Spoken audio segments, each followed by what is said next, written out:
नमस्कार, D focus में आपका स्वागत है। मैं हूं हिमांशु। आज 4 तारीख है, जिसका इंतजार लंबे समय से हजारों वो प्रत्याशी कर रहे थे जिन्होंने चुनाव में अपना भाग आजमाया था, और तमाम लोगों के आज भाग का फैसला आने वाला है। हम झारखंड में हैं और झारखंड के सबसे हॉट सीट की तस्वीरें आपको हम दिखाने जा रहे हैं, क्योंकि झारखंड ही नहीं पूरे देश की इस सीट पे नजर है। आप सही समझ रहे हैं, हम गिरिडीह की चर्चा करने जा रहे हैं, जहां पर एक नौजवान ने पूरे झारखंड ही नहीं पूरे देश को झंझोरने का काम किया था। गिरिडीह लोकसभा में जैसे ही जयराम महतो ने अपना पर्चा भरा, उसके बाद हाईटेक ड्रामा शुरू हो गया और पूरे देश की मीडिया की नजर गिरिडीह लोकसभा पे थी। हम इस समय गिरिडीह लोकसभा के मतगणना केंद्र पे सीधे आपको लेकर चल रहे हैं, जहां पर हमारे वरिष्ठ पत्रकार राम नारायण शर्मा मौजूद है। राम नारायण शर्मा जी अभी कृषि बाजार के गेट पे मौजूद है, जहां पर थोड़ी देर के बाद मतगणना शुरू होने वाली है। शर्मा जी, देखने वाले सभी दर्शकों को सुप्रभात। हिमांशु जी, आज का सूरज देश के इतिहास में नया सवेरा लेकर आने वाला है और इस समय हम लोग कृषि बाजार चास के प्रांगण में है। मुझसे थोड़ी ही दूर में आप देखेंगे यहाँ पर बैरिकेटिंग लगा दी गई है, सुरक्षा के चाक चौबंद व्यवस्था है और गिरिडीह लोकसभा को लेकर यहाँ पर काउंटिंग थोड़ी ही देर में प्रारंभ हो जाएगी।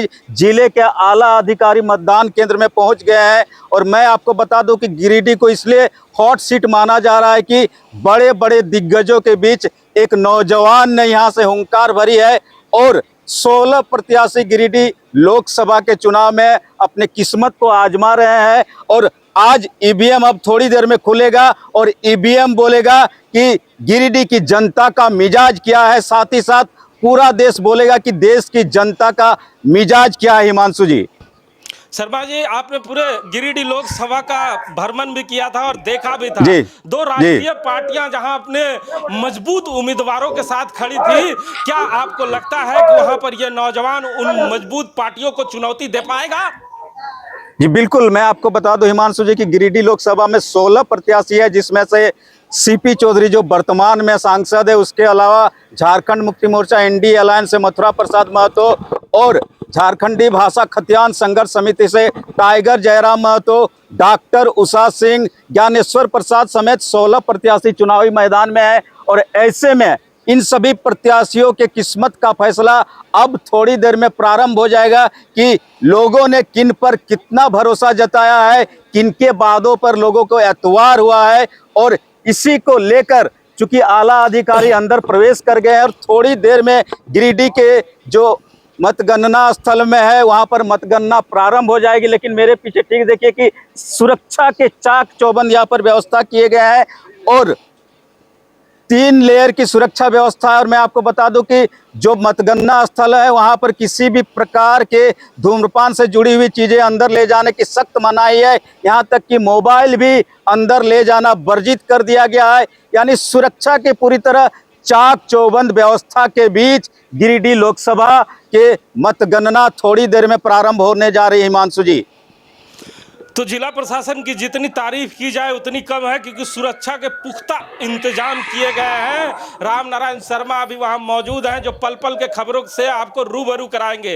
लेकिन शर्मा जी हमारे साथ अभी बने हुए हैं, उनसे हम लोग जल्दी जल्दी जानने का प्रयास करते हैं कि शर्मा जी, कार्यकर्ताओं में कितना उत्साह देखने को मिल रहा है, क्योंकि अभी सुबह का समय है। तो किन किन पार्टियों के कार्यकर्ता? हिमांशु जी, ऐसे तो कार्यकर्ता अब धीरे धीरे आने शुरू है, चूंकि गिरिडीह से लोगों को आना है तो थोड़ा सा समय लगेगा। लेकिन जैसा कि आप देख रहे हैं कि कई जगह पर पंडाल भी बनाए गए हैं, जहां पर जो इंडिया गठबंधन के अलग है और जो एनडीए गठबंधन के उनके समर्थकों की तरफ से अलग तरफ पंडाल बनाए गए। वहीं जयराम महतो के समर्थक भी हैं तो दूसरे निर्दलीय प्रत्याशी भी है। लेकिन अभी धीरे धीरे ये गिरिडीह से आना शुरू हुआ है।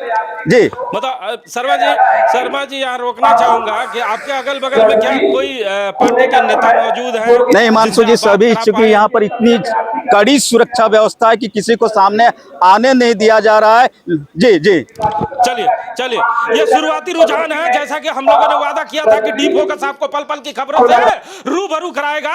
तो घड़ी में 7:30 बजने ही वाले हैं और 7:30 बजने से पहले हम आपको पहली तस्वीर कृषि बाजार से दिखा रहे हैं और दूसरी तस्वीर बहुत जल्द धनबाद से आपको हम दिखाएंगे और बताएंगे कि धनबाद लोकसभा में आखिर जो मतगणना केंद्र है वहां पे क्या रुझान है, कार्यकर्ताओं में कितना हौसला है और कौन सी पार्टी इस बार कहां बाजी मारेगी, यह भी हम आपको बताएंगे। बने रहिए डी फोकस के साथ।